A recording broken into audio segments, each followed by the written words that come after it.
It's one of the hardest questions when you start a podcast. Should I do video or just audio? Well, I think I found a way to split the difference. And now, a look at what's trending in the podcast world and how it can help your show. It's the Jag Show Podcast. I was helping a new client launch a podcast this week. We were talking, as is often the case, about audio versus video.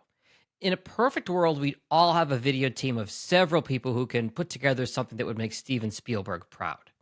But the cost of that, in terms of both money and time, doesn't make it possible for most of us. Also, the hardest part of starting a podcast is AFDI, actually doing it. The barrier to entry in podcasting is low, and we want to keep it that way. We don't want someone more scared of getting into the space.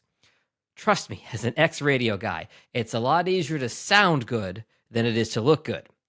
However, online video, particularly short-form video, has exploded in the last couple of years.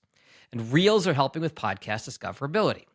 And with our goldfish attention spans, you probably need a more compelling visual than a moving waveform and static image of your podcast artwork.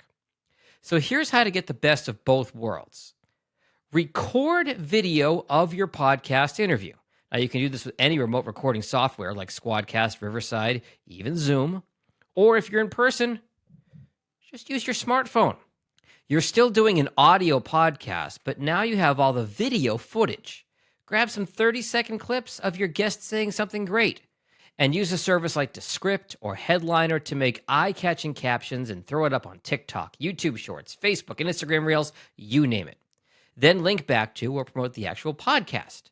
Knowing you're only going to take very short clips can take some of the pressure off of the video. You don't need to make eye contact with the camera the whole time. The lighting doesn't have to be perfect, and your hair doesn't either. It's much easier to have too much content than not enough. So provided your guest consents to being filmed, grab the video to use, repurpose, and promote your show later. As always, no matter what your budget, video or audio only, if you need help with a podcast, you can find me at jagindetroit.com. Later. The most popular ways to grow a podcast are recommendations of friends and family. So share this episode with someone you know. And for any questions you have about podcasts, find Jag online at jagindetroit.com.